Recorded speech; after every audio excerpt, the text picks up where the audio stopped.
Hello everyone, welcome to the Trap. My name is Niharika Walia Bhatnagar and this is our Sankalp series and I am here with you for lecture number 22 of ABFM JIB examination. The topic that we are going to do today is type of costing. Type of costing paper में बहुत बार पूछा जाता है तो थोड़ा सा important topic है in fact इस टॉपिक को ना आप दो पर्टिकुलर चैप्टर्स में कवर करते हैं नॉट वन तो उसके लिए और भी ज़्यादा बेनिफिशियल है कि इसी चैप्टर को पहले आप थोड़ा सा पढ़ते हैं एक टॉपिक के अंदर फिर आप उसको ब्रीफ में पढ़ते हो नेक्स्ट वाले चैप्टर के अंदर तो ये एक बेनिफिशियल हो जाता है कि ठीक है आपने कॉस्टिंग के बेसिक्स में भी और आगे फर्दर भी इसको देख लिया तो ये एक टॉपिक आपके लिए दो चैप्टर्स की कवरेज रख रहा है सो आई होप ये पर्टिकुलर सेशन आपको हेल्प करेगा इसके एंड तक बने रहेगा बिकॉज उसमें मैं एंड में आपको पीवाईक्यू भी डिस्कस करूंगी अलॉन्ग विद पीवाईक्यू अगर आप चाहते हैं कि आपको हमारी पीवाईक्यू बुकलेट मिल जाए तो the best thing that you can do is just go head हमारी ना प्रीवियस ईयर क्वेश्चंस की एक स्पेसिफिक बुकलेट है इनफैक्ट सिर्फ उसमें आपको प्रीवियस ईयर क्वेश्चंस नहीं मिलेंगे आपको उसमें ऑलमोस्ट 1200 प्लस एमसीक्यूज मिल रहे हैं उसके अलावा आपको मिल रहे हैं मोस्ट इंपॉर्टेंट टॉपिक्स तो ये तीन चीज़ों की आपको बुकलेट मिल जाएगी विच इज़ एब्सोल्युटली फ्री क्या करना है यहाँ डिस्क्रिप्शन में एक लिंक गिवन है उस लिंक से आप जाएंगे हमारी वेबसाइट पर जहाँ से आप इसको डाउनलोड कर सकते हैं तो hurry up and download it right away यहाँ now coming up with the topic that we were discussing types of costing costing होती क्या है अच्छा एवरीवन आई थिंक आप सबने सुना होगा भी आईफोन 17 आ गया एक आईफोन ना बिकता at present more than 1 lakh का है आपको लगता है वो 1 लाख का बनता होगा क्या वो पर्टिकुलर एक फोन इतनी कॉस्टिंग रखता होगा ऑन एन एवरेज उसकी कॉस्टिंग कितनी होगी आप सोचिए वो क्या करते हैं वो कहते हैं देखो हमारी कॉस्टिंग का तो आपने क्या करना है हम ये बोलते हैं कि हम अपना प्रोडक्ट प्रीमियम पर बेचते हैं प्रीमियम पर बेचना मतलब प्रीमियम पर बेचने का मतलब ये है कि हम जो प्रोडक्ट बेच रहे हैं ना दैट इज समथिंग जो हाई एंड है सोसाइटी के अंदर तो हम कहते हैं कि हमारे प्रोडक्ट का हम चार्ज ज्यादा कर रहे हैं हम मुंह पे ही कह रहे हैं हम ज्यादा चार्ज कर रहे हैं बिकॉज हमारा प्रोडक्ट है ही हाई क्लास के लिए तो ये तरीके से अपने प्रोडक्ट को उन्होंने आगे रख दिया अब वहीं मैं चली जाती हूँ मैगी पे मैगी कितने की बिकती है मतलब अगर आपने कभी देखा हो अपने बचपन में जब हम मैगी खाते थे तो हम एक पैकेट बहुत बड़ा होता था वो सच में होता था अभी ड्यू टू श्रिंकफ्लेशन क्या हुआ है कि वो उन्होंने ना अपना मैगी का ना वेट कम कर दिया क्योंकि कॉस्ट पूरी करनी थी और India is a price sensitive country आप 10 रुपए की चीज को 11 रुपए की भी करोगे ना लोग रो देते हैं कि अरे महंगाई आ गई 11 रुपए का कर दिया अब कैसे खरीदेंगे क्योंकि मैगी ने करा था 10 की मैगी 12 में की और उसकी मार्केट मरने लग गई सो दे डिसाइडेड कि भैया 10 रुपए में बेचो चाहे छोटे पैकेट बेच लो जब हम बच्चे थे तब पार्ले जी कितनी बड़ी मिलती थी पार्ले जी का एक बिस्किट कितना बड़ा होता था और आज वो छोटू सा रह गया the reason is again inflation बढ़ रही थी इंडिया प्राइस सेंसिटिव था तो कहते भाई देखो रेट तो बढ़ा के फायदा नहीं 5 रुपए की चीज तो हमने बेचनी है तो हम उसका क्वांटिटी कम कर देते हैं लेकिन क्वांटिटी कितनी कम करनी थी कितने पर बेचना था और कितनी हमारी प्रॉफिट के ऊपर देखना था उसका सोल काम क्या था पहले कॉस्ट निकालना आपको जब यही नहीं पता कि आपकी प्रोडक्शन पे कितना खर्चा है आप सेल के हिसाब से प्रॉफिट कैसे निकालोगे बिना सीपी के जे आप एसपी पे पहुंच गए आपको पता ही नहीं बीच में प्रॉफिट हो रहा है कि लॉस बस यहीं पर आकर सबसे इंपॉर्टेंट एलिमेंट निकल कर आया that is cost accounting cost accounting ka basic purpose is to provide you the details of the cost of the production yes it doesn't work upon anything else the reason is financial accounting कर तो रहा है सारे interest की detail सारे बाकी सब वो रख तो रहा है अब इसको वो भी रखना होगा डबलिंग नहीं हो जाएगी जैसे इनकम टैक्स कभी जीएसटी के रास्ते में नहीं आता इनकम टैक्स कहता है मैं अपना ये सोर्स ऑफ इनकम मेरी जीएसटी कहता है ये इसके ऊपर मैं टैक्स लगाऊंगा ये लोग कभी भी ये ना लॉज की अकाउंट्स की एक ब्यूटी है कि ये ना एक दूसरे की गली नहीं काटते जो एक पर्टिकुलर तरीके से चल रहा है वो अपना तरीका डिफाइन कर चुका है और अपना एरिया डिफाइन कर चुका है दूसरा अपना कर चुका है तो कॉस्ट ऑफ प्रोडक्शन तक यहाँ तक हमारा सीमित हो जाता है कॉस्ट अकाउंटिंग दो इसका नीश बन जाता है यानी इसकी एक स्पेशलिटी बन जाती है इसमें होता क्या आगे अब यहाँ पे देखिए सबसे पहले आता है इसमें यूनिट या सिंगल कॉस्टिंग अब भाई एक प्रोडक्ट आप बार बार वही सेम बनाई जाओ आपको बस उसकी पर यूनिट कॉस्ट कैसे निकाल सकते हो आप टोटल कॉस्ट को डिवाइड कर दो जितने नंबर ऑफ यूनिट्स आपके बनते हैं जैसे ब्रिक मेकिंग है ईंटों के जो भट्टे हैं वो ईंट ही बनाई जा रहा है और एक ही तरह की ईंट बनी जा रही है बनी जा रही है। तो आपको बस अपना टोटल कॉस्टिंग पता चल जाती है, आप डिवाइड कर लो कितने यूनिट्स बने हैं, बस आप उसके हिसाब से निकाल सकते हो। माइनिंग में ऐसा होता है, शुगर में ऐसा होता है, सीमेंट में ऐसा होता है। तो इसमें कुछ खास नहीं, बस आप टोटल कॉस्ट निकालो और डिवाइड इससे किसको करोगे, आप इससे डिवाइड करोगे जितने नंबर ऑफ यूनिट्स आपने बनाए हैं, बस उसके हिसाब से आपकी वैल्यूएशन निकल आएगी। इसके लिए ये लोग बनाते हैं कॉस्ट शीट। कॉस्ट शीट में पता है क्या होता है, कॉस्ट शीट का एक एरिया होता है जिसको बोलते हैं डायरेक्ट मटेरियल, दूसरे को बोलते हैं हम डायरेक्ट लेबर और तीसरे को हम बोलते हैं डायरेक्ट ओवरहेड। ये जो चीज़ें डायरेक्ट एक्सपेंसेस एक्चुअली इसको बोलते हैं, ओवरहेड हम अलग डिफाइन करते हैं। तो मैं इसको कर रही हूँ इरेज, यहाँ पर आपके लिए लिख रही हूँ the term is called direct expenses. ये तीनों मिलाकर बनती है ऑर्गेनाइजेशन की प्राइम कॉस्ट, यानी वो कॉस्टिंग जो हार्ड कोर प्रोडक्शन पे डिपेंड करती है। फिर आती है हमारी इनडायरेक्ट कॉस्ट, यानी इनडायरेक्ट मटेरियल, इनडायरेक्ट लेबर और इनडायरेक्ट एक्सपेंसेस। और तीनों के हिसाब से हमारा क्या बन जाता है प्राइम कॉस्ट के बाद, इसको हम लोग डिफाइन कर सकते हैं, ये आपका बन जाएगा ओवरहेड। ठीक है, this is called overhead costing. So in this case we are working upon this entire area. तो periodic statement which records the detailed cost of cost centre और कॉस्ट यूनिट यहाँ पर आता है। It contains information on the direct expenditure, मैंने आपको बताया direct expenditure prime cost से एसोसिएटेड है। इनडायरेक्ट एक्सपेंडिचर कौन से हैं, जो आपकी कॉस्ट शीट में दिखते हैं, जो आपकी प्रोडक्शन के अंदर एग्जैक्ट इन्वॉल्व नहीं है लेकिन इनके बिना काम भी नहीं चलते। ठीक है, जैसे अगर मैं बना रही हूँ फर्नीचर, मेरा वुड के बिना काम नहीं चलने वाला, लेकिन मुझे थोड़ी बहुत वार्निश टार्निश थोड़ा बहुत पैकेजिंग का सामान अपने पास रखना पड़ता है, दैट इज इनडायरेक्ट मटेरियल। ठीक है, अब ये फाइनेंस की हर चीज को यहाँ से बाहर रखते हैं, कहते हैं टैक्स नहीं नोट करना, इंटरेस्ट नहीं नोट करना, डिविडेंड नहीं नोट करना, कहते हैं प्रोविजंस भी ना बताओ मेरे को।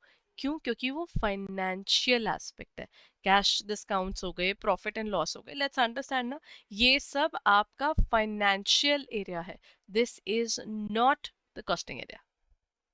बेस्ड अपॉन दिस ये कहाँ कहाँ चलता है, एक ही चीज़ की प्रोडक्शन आप करते रहो तो वहाँ पर आपके लिए ये बहुत बढ़िया रहता है, because you are not changing things ना। जैसे हम कोका कोला बनाते हैं, वो आ गया कोक की अपनी फैक्ट्री में बार बार कोक ही बनी जा रहा है, और कई बार इसमें आइडेंटिकल या फिर होमोजीनियस यूनिट्स भी होते हैं, उनको भी हम अलग करते हैं। जैसे सिंपल सा और प्यारा सा एग्जाम्पल दूँ, आप सबने देखा होगा अपने बच्चों के पास में, अपने कजन जो भी छोटे आस पास होते हैं, किंडर जॉय बहुत खाते हैं। किंडर जॉय में ना क्या होता है, उसमें ना एक ब्लू होता है और एक पिंक होता है। So this is how they, this is the USP of their product. कुछ नहीं है उसमें, कोई चेंज नहीं हो रहा, अंदर वो जो उनकी चॉकलेट बॉल्स हैं वो वैसी की वैसी हैं। बस फर्क ये है कि एक पैकेजिंग ब्लू है और एक पैकेजिंग पिंक है, और ब्लू के अंदर उनके थोड़े से बॉयज वाले टॉयज हो गए, और जो पिंक वाला है उसमें गर्ल्स वाले टॉयज हो गए, बस इन्होंने ये किया। अब ये एक ही चीज पहले तो बनती गई होगी है ना, उसके बाद उन्होंने क्या किया, उसको दो हिस्सों में बांट दिया। इसके लिए ना हम क्योंकि पैकेजिंग का फर्क होता है और at the same time expiry date वाला सिनेरियो आ जाता है यहाँ, तो हम इसके साथ में एसोसिएट कर देते हैं कि ये चीज ना लिंक्ड है बैच कॉस्टिंग के साथ भी, क्योंकि बैचेस में बनती है ना ये, जैसे हमारी मेडिसिन भी बैचेस में बनती है। तो this is something that happens, but yes you can say कि जो अपना चॉकलेट वाला उसका पार्ट बन के आता है, वो आपका बस एक ही चीज बनी जा रही है बनी जा रही है, क्योंकि उसमें कोई फर्क नहीं करते। अब जैसे एक और भी चीज, जैसे production of two or more grades of one product, iPhone जो बन रहे हैं, अब आईफोन भी बन रहा है, आईफोन जो नॉर्मल बन रहा है वो बन रहा है, फिर मैक्स भी बन रहा है, मैक्स प्रो बन रहा है, ये सारे जब इकट्ठे बन रहे हैं, तो ये तो हल्का बहुत उसकी वेरिएशन ही है ना, मेन तो आपका बॉडी तो सेम ही रह रही है, बस उसके आगे अंदर आप और बेनिफिट्स दे रहे हो, तो वो फीचर्स और ऐड कर रहे हो, तो that is a part of unit and single output costing. यानी नाम से पता चलता है एक ही पर्टिकुलर चीज करी जाना। अब अगला अपने पास आ जाता है contract costing. How do you define the term contract costing everyone? Contract costing कहता है कि मैं ना मेरे को घर बनाना था अपना, तो क्या होगा, वो पर्टिकुलर पर्सन को आना पड़ेगा मेरी उस प्रॉपर्टी पे। The person would come to my property, वो मेरा घर देखेगा, मैम आपने कहाँ बनवाना है, मैं कहा मैंने यहाँ बनवाना है, मैंने कहा कि मेरे को ना ये स्टिल्ट बनवाना है, मेरे पार्किंग प्लस ऊपर के 3 फ्लोर बनाने हैं। कहता ठीक है मैम। मैं कहा मेरे को मेरे घर में मॉडर्न ये चाहिए वो चाहिए, ये तीन, अगर बिल्डर आकर वो बना रहे हैं, मैं वो मुझे प्लान दिखाएगा कि देखो हम ये बनाना चाहते हैं, फिर मैं बोलूँगी जो मेरे वाले फ्लैट्स हैं उनमें अब मुझे ये करके दो, ये वाली चीज़ ऐसे होनी चाहिए वैसे होनी चाहिए, मैंने 4000 चीज़ें बताई। Now this particular project will not take a month or two कि अच्छा 2 महीने लगे और काम खत्म होगा. नहीं, this takes more than an year sometimes, है ना. कई कई बार लोगों की प्रॉपर्टीज 2-2 3-3 साल भी लग जाते हैं, क्योंकि आप एक्सटीरियर का काम पूरा खत्म होता है, फिर लिफ्ट लगेगी, फिर उसके बाद अंदर का काम शुरू होएगा. अब यहाँ पर क्या है, यूनिट कॉस्टिंग में आपकी ईंटों के भट्टे के अंदर ईंटें जाती हैं, वो बनती हैं और बाहर आती हैं. द बेसिक पर्पज इज कि वहां जा चीज अपनी प्रोडक्शन एरिया पे बनती है, लेकिन यहाँ पर कोई प्रोडक्शन एरिया थोड़ी है. यहाँ तो आप कस्टमर की साइड पे जाते हो और वहां जाकर चीज बनाते हो. अब सरकार ने बोल दिया कि हाईवेज बनने हैं जी, ठीक है. So this specific highway, let's name it Himalayan express way, the one that goes through the, आपके नदर्न इंडिया में मिल जाएगा आपको. शिमला की तरफ जाने का एक पूरा उन्होंने ना ये मोरनी हिल्स के पास से that goes through the area. तो ये वो पूरा एरिया है जहाँ पर ना it's a very beautiful highway now, but that highway is not built at the person जिस जो रोड मेकिंग करता है और उसने आकर चिपका दिया है पहाड़ों में. नहीं, वो वहां पर जाकर पहाड़ काट कर उन्होंने वो जगहें बनाई हैं, which made that particular place mesmerizing. Now the point arises is ये साइट पर जाकर करने वाले काम है. एंड अगेन वो पहाड़ काटना फिर रोड तैयार करना, this is not something which happened in just 1 day or 2. इसको टाइम लगा था. तो कॉन्ट्रैक्ट कॉस्टिंग कहता है देखो, एक तो ये बड़ी बड़ी जॉब्स में लगता है, छोटी मोटी नहीं, बड़ी बड़ी टोल टैक्स बन रहे हैं एक्सप्रेस हाईवेज के ऊपर, ये लोग अपने घर बनवा रहे हैं, उन सब चीजों में. और इनको समय लगता है बनाने में, ऐसा नहीं है कि बस 1 साल भी नहीं लगा, उसको ज्यादा टाइम लगता है. देन ये कॉन्ट्रैक्ट्स जो होते हैं ये हर बार अलग अलग बनते हैं. अगेन एक ही पर्टिकुलर पर्सन हमारी तरफ आपको देखने को मिलेगा, in the northern India we call it ठेकेदार, the person who is actually taking care of the ये बिल्डिंग वाला पूरा एरिया.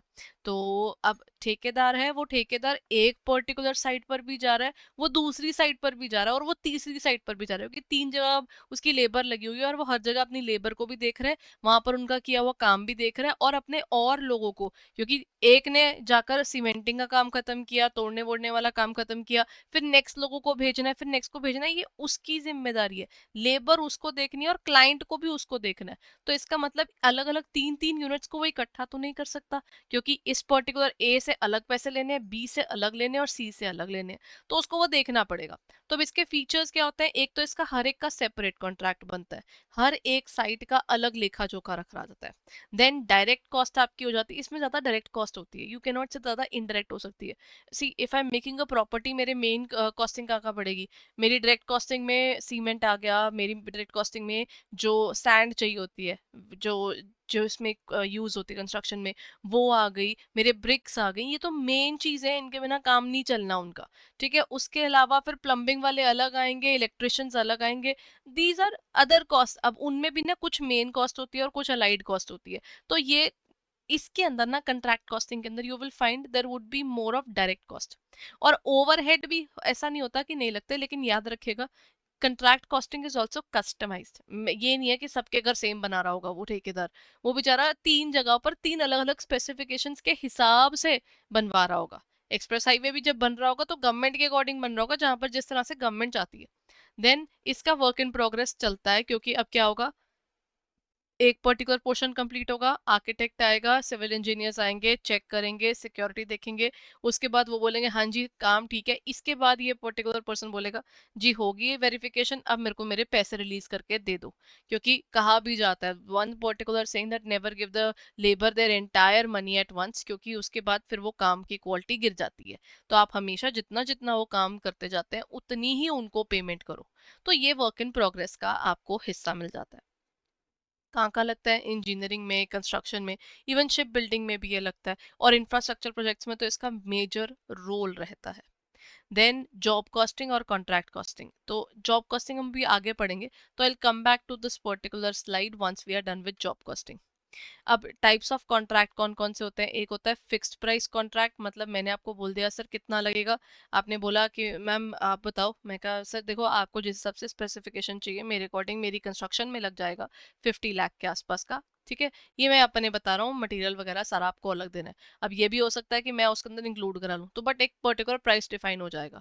अब वो इसमें कहते हैं कि देखो अगर एक पूरा का पूरा एक फिक्सिटी ऑफ अमाउंट हो गया, तो उसका मतलब ये होता है कि आप सारा मटेरियल, लेबर, ये वो सारा कुछ मिलाकर आपको उतना लगेगा। फिर यहाँ पर है कि अगर वो रेट बढ़ गया, घट गया, आपके ऊपर वो प्रॉब्लम आएगी। एक होता है ये फिक्स्ड प्राइस वाला, एक होता है कॉस्ट प्लस, जो मैंने अभी आपको सेकंड बताया कि सर देखो अपना ना खर्चा इतना पड़ेगा और मेरा खुद का भी हो कि मैं अपना सर खपा रहा हूँ, मैं घर बनवा रहा हूँ, सब कुछ करवा रहा हूँ, तो आप ना मेरा प्रॉफिट का परसेंटेज इतना रखो। तो जितनी भी कॉस्टिंग आएगी वो तो आपको उठानी उठानी है, वो मेरे मेरे को मत बोलना, क्योंकि हो सकता है ऊपर जाए नीचे जाए। तो जो भी कॉस्ट पड़ेगी उस कॉस्ट में मेरा प्रॉफिट परसेंटेज ऐड करना है, और उसके बाद वो आपका आएगा। मतलब ये अपनी फिक्स्ड प्रॉफिट रख लेता है कि इतना परसेंटेज ऑफ प्रॉफिट मेरा हुआ। Used in those contracts whose exact cost cannot be correctly estimated. You just cannot find the exact cost there. तो ये यूज किया जाता है। एक होता है टाइम एंड मटेरियल कॉन्ट्रैक्ट्स, ये होते हैं similar to cost plus contracts. यहाँ पर ना वो कहते हैं सारे के सारे कॉस्ट ऑफ मटेरियल भी देगा as well as predetermined hourly rate for the work performed. Party कहती है वो मटेरियल का भी पैसा इस हिसाब से देगा जो डिफाइन होएगा, और जितना जैसे लोग टाइम स्पेंड करते हैं, जितनी उनकी यहाँ पर आपको मिलेगा। दे यूज द वर्ड दिहाड़ी, क्योंकि कैजुअल वर्कर्स है ना, ये आते हैं उस दिन के उतने दिन के काम करके चले जाते हैं, तो उसको हम लोग यहाँ पर डिफाइन कर देते हैं। देन आती है प्रोग्रेसिव पेमेंट्स। अगेन इनकी पेमेंट्स डायरेक्टली नहीं की जाती, जितना वो काम करते जाते हैं उसी के बेस पर पेमेंट्स होती है, और उसको करने से पहले आर्किटेक्ट या फिर जो आपके ये होते हैं ना सिविल इंजीनियर्स या ये जो भी इनके सुपरवाइजर्स होते हैं, जब तक वो काम को हाँ नहीं कर देते ना, उसके पैसे रिलीज नहीं किए जाते, और उतने ही किए जाते हैं जितना उसने काम किया होगा। और थोड़ा सा पैसा रखा भी जाता है जिसको वो कहते हैं retention money.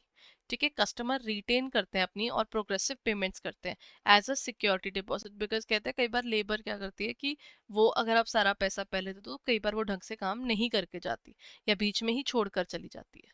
The amount is use to compensate the customer for any shortcomings और एग्जीक्यूशन ऑफ द कॉन्ट्रैक्ट। उसने बोला कि ये 4 काम करने हैं आपने, 4 की जगह वो 3 काम करके चले जाए, तो फिर प्रॉब्लम हो जाएगी। जितने काम करे आपने उतने पैसे दे दिए, फिर आप कहते हो अगला काम कर दोगे मैं दे दूंगा पैसे, तो that makes the entire thing more easier. Or it is given back to the contractor by the customer after examining the quality of the work. पूरा काम की क्वालिटी चेक हो गया और उसके बाद वो कंट्रैक्टर को पैसे दे दिए जाते हैं। प्रोग्रेसिव बिलिंग जो होती है ये नॉर्मली एक्सपर्ट्स आते हैं, जैसे आपके मैंने आपको बताया इंजीनियर आर्किटेक्ट्स वगैरह आकर देख कर जाएंगे, और उसके बेस पर जब सर्टिफिकेशन इशू हो जाएगी उसके बाद फिर पैसे दिए जाते हैं उनको। Based on this certificate the proportionate billing is done by the contractor. एक होता है एस्केलेशन क्लॉज। एस्केलेशन क्लॉज बहुत इंपॉर्टेंट हो गए। प्रैक्टिकल चीज बता रही हूँ। We were building something, we were constructing something actually. तो कंस्ट्रक्शन के टाइम पर क्या हुआ, during the Indo Pak war जो भी बीच में हो गई थी ना शुरू, आफ्टर द पहलगाम अटैक, तो उस समय क्या हुआ, इसे जब वो होनी शुरू हुई उससे एक दिन पहले हमारे घर काम चल रहा है। आपके नेक्स्ट डे जब वो काम शुरू होना था, सारी लेबर चली गई, क्योंकि रात के टाइम पर वो सब आ गया था, तो labour wasn't working, and since there was no point कि अभी कुछ पता ही नहीं होना क्या है, for the safety many people left. तो इस टाइम पीरियड पर कम से कम 4-5 दिन का एक गैप पड़ गया जिसमें लेबर भी नहीं आती। ठीक है, अब लेबर भी नहीं आई, जब दोबारा लेबर आई तो लेबर क्योंकि मोस्टली जा चुकी थी, तो लेबर कॉस्ट जो थी ना, हम लोग मटेरियल मटेरियल तो ला चुके थे पहले, लेकिन लेबर की कॉस्टिंग जस्ट आफ्टर दैट बढ़ गई। रीजन क्या था, कहते कि लेबर की डिमांड बढ़ गई है और लेबर यहाँ पर है नहीं, सारे अपने घर चले गए थे, बिकॉज यहाँ पर सिक्योरिटी इश्यूज लग रहे थे उनको। देखो, खड़े पैर एकदम से जो आपकी कॉस्टिंग है इन टर्म्स ऑफ कंस्ट्रक्शन वो बढ़ जाती है, इट हैपेंस, है ना। प्रैक्टिकली देखें, this is called escalation clause. कहते हैं एक मिनट, ये खर्चा अब मैं बीइंग अ कंट्रैक्टर अपने सर पे क्यों लूं। हम सर को बोल देते हैं कि देखो सर, हुआ क्या है, बारिशें हो गई, ये हो गया वो हो गया, पीछे से सरकार ने प्राइस बढ़ा दिया, मटेरियल का प्राइस बढ़ गया, अब ये मैं एज अ ठेकेदार नहीं उठा रहा, ये पैसे का खर्चा आप उठाओगे। तो यानी एस्केलेशन क्लॉज कहता है जो भी आपके एक्स्ट्रा मनी आपको देना पड़ रहा है, because there's inflation there or maybe any abnormal reason market में कुछ और हो गया है, तो ये जो इंक्रीज्ड मनी है ना ये भी आपको देना होगा, बिकॉज ये प्रोजेक्ट शॉर्ट टर्म नहीं होते ना। If you are making those express highways it took a lot of time to do that. तो जिस चीज को टाइम ज्यादा लग रहा है, कहते हैं उसके उसी टाइम पीरियड में अगर महंगाई आ गई, आप क्यों जो बंदा बना रहा है उसको मार रहे हो, आप खर्चा उस महंगाई का खुद उठाओ ताकि मेरा प्रॉफिट परसेंटेज ना मरे। That is what is happening in terms of escalation clause. If your contract is incomplete, then you don't have to pay the entire amount, you pay the partial amount. So what happens is जितना आपका काम पूरा होगा, जितना आपने काम complete कर दिया, मैं मान लीजिए ये पूरा काम था 20 लाख का, 20 लाख में से 10 लाख का काम हो गया, तो 10 लाख का काम डिवाइडेड बाय कितना काम है, कहते हैं 20 लाख का काम है।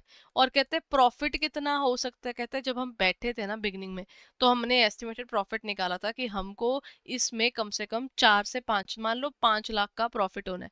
तो कहते हैं 5 लाख का प्रॉफिट होना है, 50% काम हो गया, मैंने कहा हाँ जी। तो कहते हैं प्रॉफिट के हिसाब से प्लीज आप 50% का ही चार्ज करो फिर। तो इसका मतलब ये हो गया 5 लाख का 50%, यानी आप 2,50,000 का प्रॉफिट इज्जत से चार्ज कर सकते हो। That is what happens in terms of incomplete contracts. जितना कंप्लीट होगा उतना। बट याद रखिएगा, जो लॉसेस हो गए ना, उसमें कोई आप कह लो उसमें ना कहीं पर आप you can not be responsible there. What happens is if there is a loss, the entire amount is noted down. इनमें तो एस्टिमेशन के तो प्राइजेस होते हैं, इसके स्लैब्स होते हैं, लेकिन उधर में कोई स्लैब नहीं, कहते पूरा का पूरा एक ही बारी में आपको नोट करना है। कहते हैं अगर प्रोजेक्ट जो है आपका वो 25% तक हुआ है या इससे कम हुआ है, तो 25% से कम है, तो कहते हैं कोई प्रॉफिट आपको नोट करने की जरूरत नहीं है। जब ये 25 टू आपका पहुंच जाता है roughly 50%, then you can record 1/3, then you have after 50 to 75%, फिर आप जा सकते हो 2/3 तक। ये उसके बाद जो है अगर आप 75% से ऊपर जा रहे हो, there's a specific percentages there, ठीक है। तो अगर आप उसके ऊपर चल जाओगे, फिर आप तो पूरा नोट करना है। 90% से ऊपर तो आप कंप्लीट नोट ही कर सकते हो। इसके बाद एक और चीज भी होती है कि जो आपका वो होता है प्रोजेक्ट्स के अंदर, जब आप नोटिंग डाउन कर रहे होते हो, तो लॉस अगर आपको बिगनिंग में दिख गया, उसमें ये कहीं काउंट नहीं होता कि कितने परसेंटेज काम हो गया और कितने परसेंटेज पर काम नहीं हुआ। सो ये चीज आपको इसमें डेफिनेटली देखने को मिलेगी। Right, done.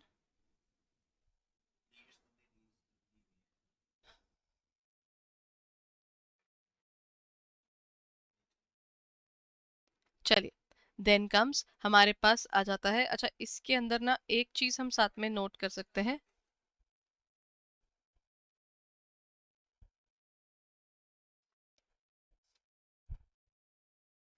इसको मैं आपको एग्जैक्टली लिखवा देती हूँ कि 0 to 25% तक अगर आपका काम पूरा हो गया होगा, तो यहाँ पर नो है।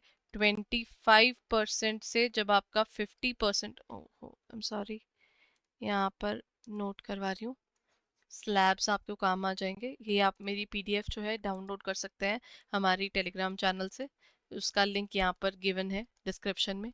25 to 50% तक का काम हो गया तो 1/3, देन 50% टू, अगर आपका 50% से ऊपर काम हो गया तो फिर आप उसमें यहाँ पर 2/3 ले जा सकते हो। और अगर आपके पास में ये 90% से ऊपर हो गया, फिर तो आप पूरा का पूरा नोट करके ख़त्म करो। ठीक है, ये बेसिकली इसमें तरीका रहता है पूरा नोट डाउन करने का। और याद रखिएगा, जो लॉस हुआ तो कंप्लीट लॉस जो है आपको नोट करना है, उसमें कोई एस्टिमेशन की बात नहीं है। कहते loss is a loss, once it happens then you are suppose to record everything. This is also as per concept of prudence, पढ़ा था ना। Anticipate the losses but not profits, पढ़कर आए थे ना हम ये। तो ये वाला पॉइंट इसमें इंक्लूड करके आपको चलना होता है। ठीक है, this is a very interesting topic for sure. Now moving on to the next part further, will be talking about the job costing. अच्छा, जॉब कॉस्टिंग क्या होता है? जॉब कॉस्टिंग होता है जब ना कोई पर्टिकुलर पर्सन अपने हिसाब से क्या कराता है, customization. Now what is that? जैसे मान लीजिए एडोटैप ना अपनी ये टी शर्ट्स प्रिंट करवाता है। These are, we have logos on these T shirts. ठीक है, ये विजिबल नहीं हो रही, बट अदरवाइज हमारी ना इस पे लोगो लगा होता है एडोटैप का, and we have that particular print on the back as well. तो इसका मतलब हमारी ऑर्गेनाइजेशन ने एक तो पहले ये बहुत सारी टी शर्ट्स प्रिंट कराई। उसके अलावा एक ऑर्गेनाइजेशन में you have people of different sizes, small भी पहनते हैं लोग, मीडियम भी पहनते हैं, लार्ज भी पहनते हैं, एक्सेल भी पहनते हैं। तो उन्होंने इसके हिसाब से कस्टमाइजेशन करवाई। तो ऑब्वियसली चूज क्या होगा, कितने लोग हैं काम करने वाले, उनके अकॉर्डिंग आप प्रिंट करवा के रख लो। Each unit or the batch of the output of a product is different from the other units or batches. ये उनसे अलग है। A job may involve a product, project, contract, service या specific program, ये उनमें से कुछ भी इंक्लूड कर सकता है। फीचर्स क्या है? it is costing of a specific order of product for production or rendering of the services. ये एक specific order या आपके production के हिसाब से किया जाता है, ये specified होते हैं और customized होते हैं. अब यहाँ पर it involves recording all the costs incurred for completing the project. उस particular project को करने के लिए जितनी भी costing हुई है वो सबके हिसाब से आता है. और estimation of the cost is difficult as very little data may be available due to uniqueness. इसका कई बार डेटा ऑलमोस्ट ना के बराबर होता है, क्योंकि ना आप हर प्रोजेक्ट अलग है.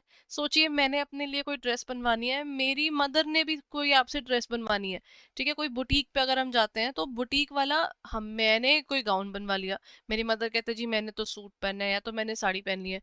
अब ये हर एक जो पर्टिकुलर पर्सन अपनी चीज बनवा रहा है, कॉस्टिंग उसके हिसाब से वेरी कर जाएगी. अगर मैंने कहा कि मेरी उस पर्टिकुलर जो ड्रेस के ऊपर मुझे इस तरह का काम करवाना है, मुझे ब्रोकेड की है, मुझे उसके ऊपर ये थ्रेड वर्क चाहिए, मेरे को उस पर ये स्टोन्स चाहिए, जितना ज़्यादा कस्टमाइजेशन उसके अकॉर्डिंगली उसके चार्जेस, क्योंकि मटेरियल किसका इस्तेमाल हो रहा है उस पर भी डिपेंड करेगा. तो at the end of the day जो भी मटेरियल बच जाएगा उस प्रोजेक्ट से, अब वो आपको एंड में पता चलेगा. जो जैसे टेलर के केस में भी होता है, बुटीक के केस में होता है, एंड में कितना कपड़ा बच जाएगा, क्या बच जाएगा, वो देखना पड़ जाएगा फिर.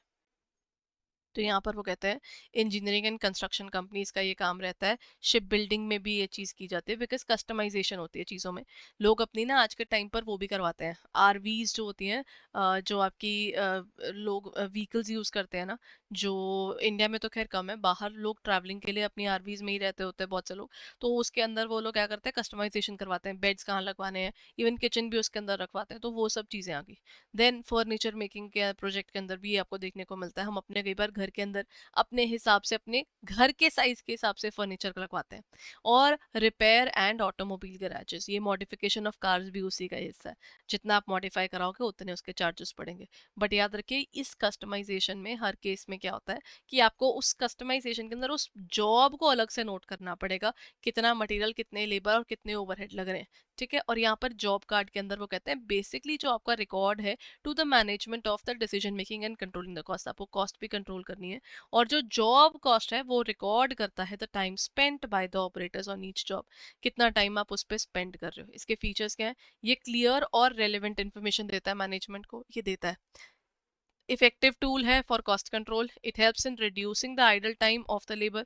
ये लेबर का ना जो, क्योंकि लेबर का हर चीज़ नोट हो गई, उसने कितनी देर कितने घंटे किस प्रोजेक्ट पे काम किया, सब क्लैरिटी आ गई, तो बेनिफिशियल हो जाता है. जॉब कार्ड की जो इन्फॉर्मेशन होती है ये यूज़ होती है एक्यूरेसी चेक के अंदर, और साथ साथ ये लिंक करने में हेल्पफुल है प्रोडक्शन और कॉस्टिंग के डिपार्टमेंट्स के अंदर. तो हमारा ना काम इससे आसान हो जाता है, rather than becoming difficult, it becomes actually easier. Collecting the direct cost. Direct cost में अपने पास क्या आएगा, डायरेक्ट मटेरियल, डायरेक्ट लेबर और डायरेक्ट एक्सपेंसेस. ये आपके पास क्या क्या आया, जो भी डायरेक्ट मटेरियल का सरप्लस बचता है, या तो आपने उस प्रोजेक्ट के लिए ही खरीदा था तो वो उसके, या तो उस पर्टिकुलर पर्सन को वापस कर देते. लेकिन अगर हम अपना इस्तेमाल कर रहे थे तो हम क्या करेंगे, हम उसका जो भी एक्सेस बच गया, जैसे मान लीजिए हमारी एरोटाइप की जो टी शर्ट्स बनी, इनमें से ब्लैक कपड़ा बच गया, तो वो उन्होंने अपना यूज किया था, वो किसी और प्रोजेक्ट में यूज कर पाएंगे. But then it has to be noted down कितना उन्होंने इशू करवाया था परचेज डिपार्टमेंट से, और अब उसको वो वापस कर रहे हैं. लेबर का भी कितने घंटे आपके इस प्रोजेक्ट पे उन्होंने लगाए हैं वो आपको पता होना चाहिए, तभी तो आप इस प्रोजेक्ट को बता पाओगे कि देखिए एडुटैप के ना हमने बनाए हैं कि ये बने हैं टोटल, मान लीजिए 25 ये बनी, मतलब मान लीजिए अभी एट प्रेजेंट बनवाई है, बहुत सारी पहले पड़ी होंगी ऑर्गेनाइजेशन में.